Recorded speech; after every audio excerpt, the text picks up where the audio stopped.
I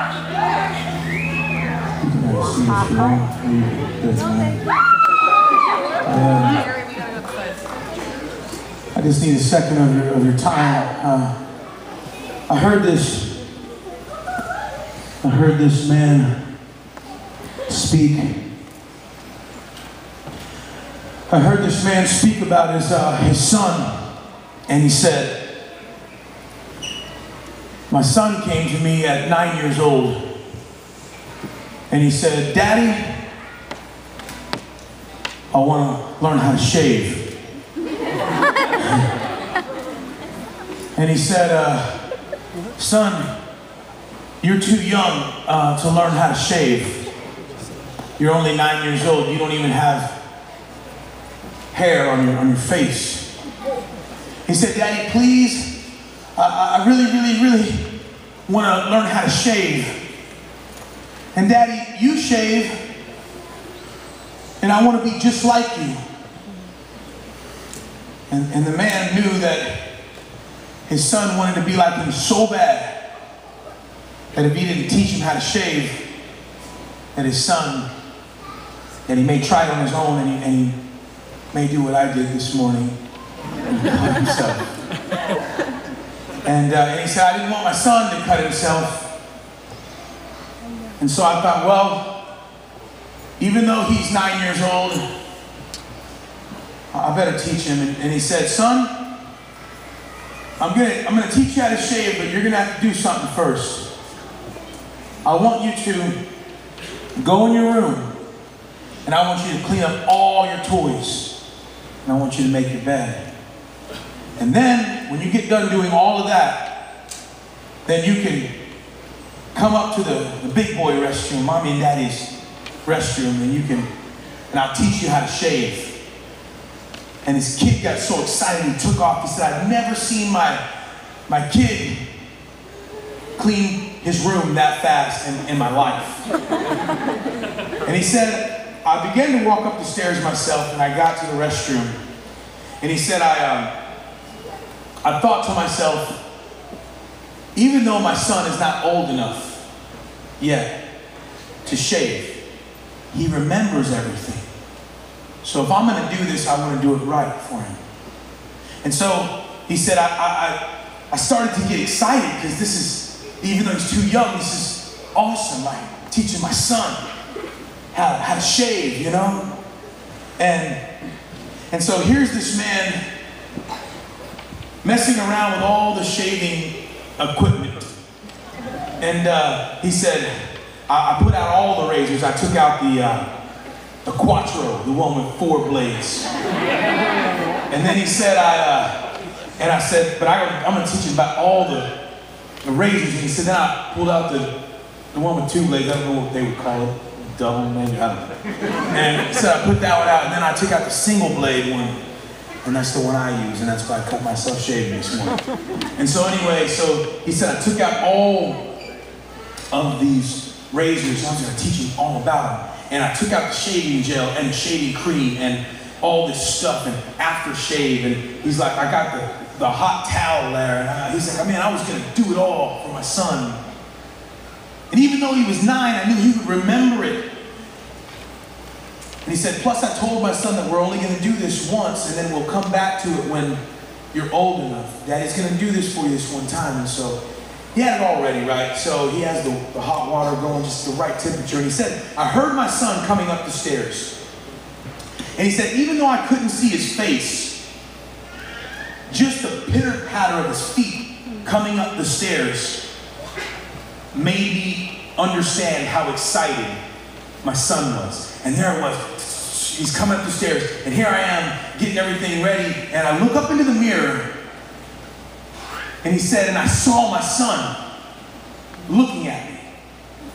And he said, now I'm going to try to put this in words that you can understand, but it's hard, very difficult to explain what I experienced. But he said, I'm going to try. And he said this. He said, when I looked into that mirror, the most amazing thing happened in that fraction of a second. I looked, and I saw my son looking back at me, and I realized that I was looking at a reflection of what I used to be. It was crazy. And then he said, and I saw my son look at me, and I realized he was looking at a reflection of what he would become, because he wants to be just like his daddy. And he said, it made me want to be a better man. I was looking at a reflection of what I used to be, and my son was looking at a reflection of what he would become, and it made me want to be a better man. And he said, and my heart was overjoyed. I was so excited about this revelation. And then he said, another thought crossed my mind, and my heart sank to the floor, sank to the pit of my stomach. And now this dude had my attention. So I've got some kids, 3 boys. And I was trying to figure out what in the world could have crossed his mind that took that joy away when he was looking at his son in that mirror. He said this. He said, as I looked into that mirror and I saw my son, and I thought about him being a reflection of what I used to be, and me being a reflection of what he would become, I thought about how many kids are looking in mirrors just like this, but seeing no father looking back. How many kids are looking in mirrors just like this, but no daddy looking back at them. And at that moment, everything in my past began to come up again. And I began to cry, because that was me. I was the kid who was looking in mirrors but seeing no father looking back, and it hurts. I used to daydream about having a father to take me fishing. I used to daydream about having a father to throw the ball with me in the front yard, but I really used to daydream about having a father that would say, son, you're not worthless. I don't care what they say about you, son, you're not worthless. That's not who you are. And daddy's proud of you. Yeah, I thought about it. Daydreamed about it. It never happened. You know, my father, some of you know my story, but for those of you that don't, my only memories of my father were of him being 10 feet away from me on top of my mother, beating her until she bled. My father was arrested, and I don't remember seeing him again after that. I don't know, maybe he came back. I was about 3.5, 4. I don't know if he ever came to see us. But he left the country, and then after 4 or so, I never saw him again. And it's a difficult thought to think that your dad left the country so he wouldn't have to help you with school supplies or food. And I used to feel worthless. Got into a lot of trouble as a kid in school. My brother was older, and he was able to kind of take care of us so we wouldn't have to go back to a babysitter that used to beat us and threaten us not to tell our mom. She would hit us and push us and call us the meanest names that you could call somebody. And that helped me to develop this self-hate. I couldn't stand myself, and I believed her when she said I was worthless and I was stupid and that I would never amount to anything, and she slapped us on the back of the head and pushed us down. And we finally told our mom, and she let us stay by. My brother was able to kind of watch us. He was at that age now, but I wouldn't really listen to him. I'd run out of the house and I would go hang out with people that I shouldn't be hanging out with. I started using drugs and alcohol when I was about 12 years old. And by the age of 14, I had tried my first line of cocaine. But yeah, I used to try to picture my dad, what he would look like now. And I remember being about 6 years old, and I found my mom's, her yearbook. And it was this dingy white yearbook, man, that had like a stingray on it. And it said, Victoria's Stingrays, you know. That was the high school she went to, her and my dad. And I remember opening it up and seeing my mom's picture in black and white. And in this 6-year-old scribble, In pencil, it said, "Mommy, I love you." And as you turn the page, there's a picture of my dad, and that's the only image I had of him, with his graduation cap. And he said, "Daddy, you're me." And that is me. At the age of 16, I was selling drugs, stealing, robbing. By the age of 18, I was convicted of my first felony. By the age of 21, I was using at least $400 a day worth of cocaine. There wasn't a day that went by that I didn't think about committing suicide. My mother filed bankruptcy because of my drug addiction. I'm ashamed to tell you that tonight. I'm embarrassed to tell you that. Talking about a mom, that single mom, man, that raised two boys on a single mother's income, working at Sears, selling furniture when they had their furniture department, and you work on commission. She worked a lot of hours, man, to provide for us. I'm talking about a mom that when she was 6 years old or so was picking cotton to help her parents get her shoes for school. Talking about a single mom with perfect credit. You know how hard that is to do? Perfect credit. Ended up filing bankruptcy because of my drug addiction. But she never threw the money in my face, not once. She would just tell me that Jesus had a plan for me, that he loved me, and it wasn't to die a drug addict. And I told her, "Mom, that's really awesome that you believe that. But if there really is this holy, righteous God in heaven that you're talking about so much, what would he want with a fatherless, worthless drug addict like me, a felon?" And my mom said that when God looked at me, he didn't see a worthless drug addict, that he saw the apple of his eye when he looked at me. And that he smiled when he looked at me, that he cried for me. He loved me. Decided that I was gonna end it all. I was about 22 when I made the decision to commit suicide. I wasn't crying out for help. I wasn't looking for anybody to feel sorry for me. I had overdosed a couple times already. But this time I was done. And I took enough cocaine that I knew it would stop my heart, you know. I couldn't even get high anymore. You know what they call it? Chasing the dragon, man. Trying to find that first high again, it ain't there. My body was so poisoned, so polluted. Cocaine wouldn't even numb my pain anymore. I decided to end it all. I remember my chest hurting and my heart beating faster and faster. I remember my mom walked in. Something told her in her spirit, "Go home, check on your son." She walked in just in time to see her youngest son overdose on cocaine right in front of her on her living room floor. And she was screaming and crying out to Jesus, to this God in heaven, God I didn't really believe. And I used to say I was an atheist. I wasn't an atheist. I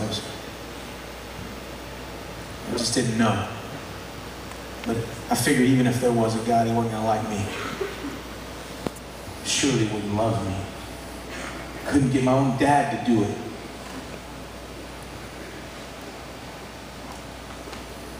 Paramedics got there quickly. They hooked me up to all these tubes and wires and monitors and gauges, and they put me in the back of the ambulance, and I remember coming in and out, and I remember the flickering fluorescent lights in the back of the ambulance, and then I remember feeling the hand of God. I remember not thinking, but knowing that Jesus was in that ambulance with me. I knew it was him. And I can't remember exactly what I prayed. I couldn't speak with my mouth. I spoke with my heart, and can't remember the prayer, and it changes from concert to concert because it's been so long ago, but it was something along these lines. And if it's not, then it's what I meant. Jesus, I'm filthy. Filthy. You know. And I'm broken. I don't think I'm even fixable. I'm damaged beyond repair. And they tell me that I'm worthless. And I believe them. They tell me that I'm a lost cause, and I believe in Jesus. But if when you look at me, you see something different than they see. If when you look at me, you see anything good at all. If when you look at me, you see something that you would still want. I'm not much to look at. I don't have much to offer, but if there's something, anything at all that you can use, give my life to you tonight. And that was the first time in my life I ever felt like a complete person. It was the first time in my life I ever felt what the love of a father really felt like. It was the first time in my life I ever felt like I got picked. That I got picked first.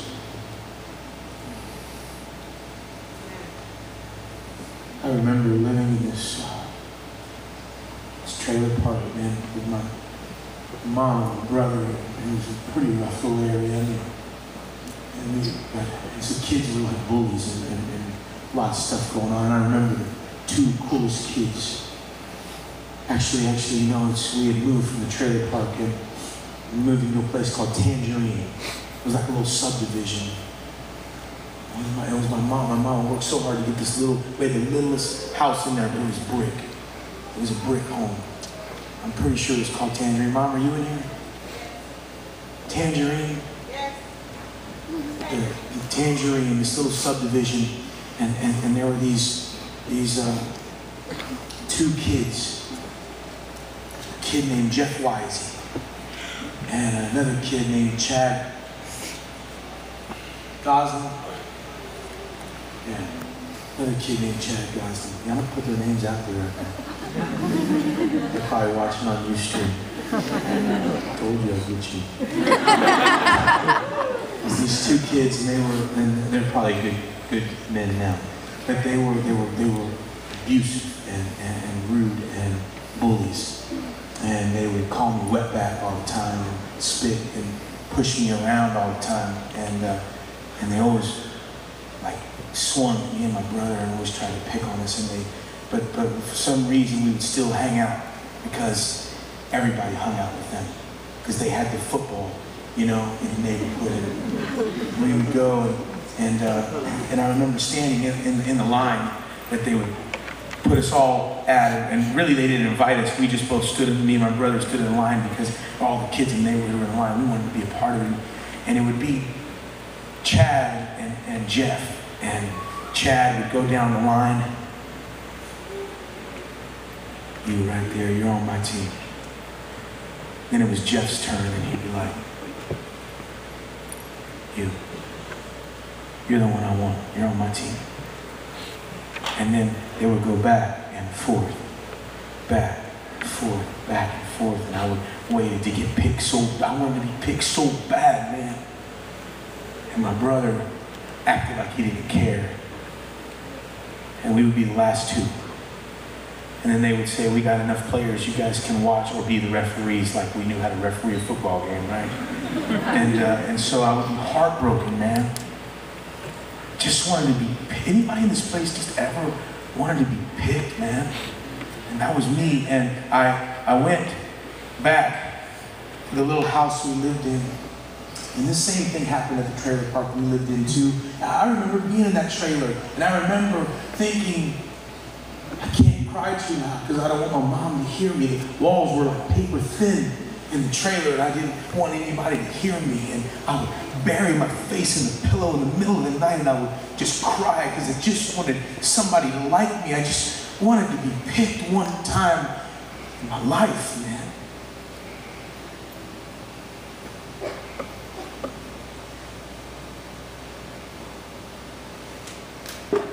back of that ambulance, I got picked first. In the back of the ambulance, Jesus picked me.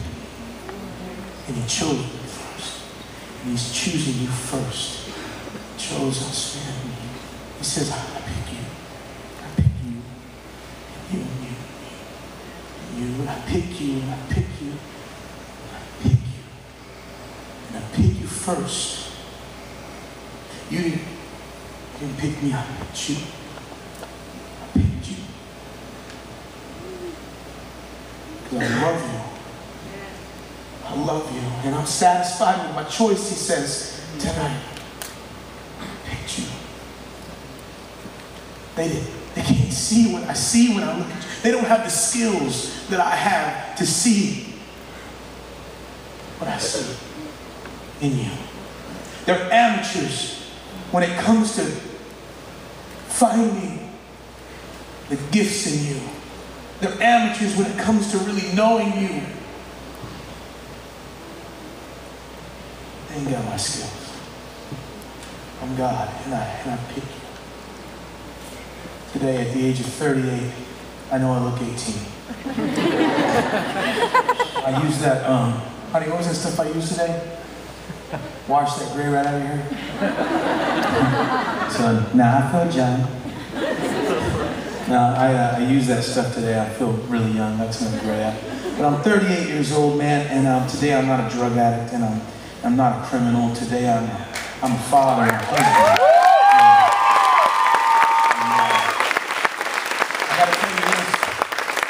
I'm married to, honey, can somebody help my wife up here? There's a lot of cords right over here. And it's okay to hold her hand. It's hot. It's cool. This is my wife, Lori. And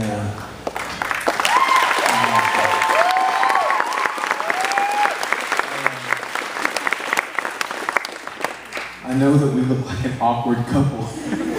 She's amazing, but dude, I don't look like Brad Pitt, but I'll tell you this, man. I honor my wife, and I cherish her, and I would die for her. And I'm telling you this, man. She loves me, and she looks at me like that there's no hotter dude out there. And you know, man, I was telling Pastor Terry in the back that my wife and I'll shut up just in just a second, man. I was telling Pastor Terry that I was in Austin with my wife and my 3 kids, and we were going to eat this place called Stubbs Barbecue.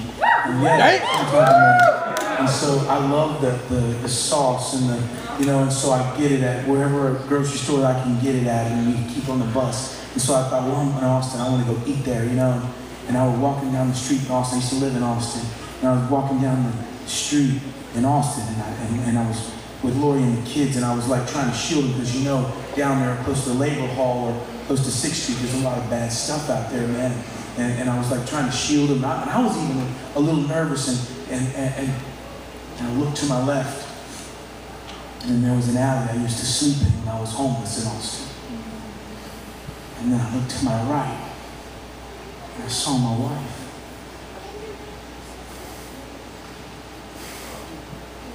My 3 kids. I said, that's gotta happen. That's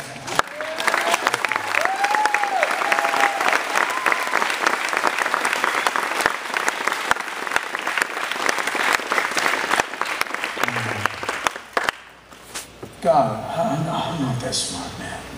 I'm not. My wife will tell me. I'm not that smart. It's God, man, and only God. It's God and only. I want to say that again. It's God and only God that deserves the credit. Amen.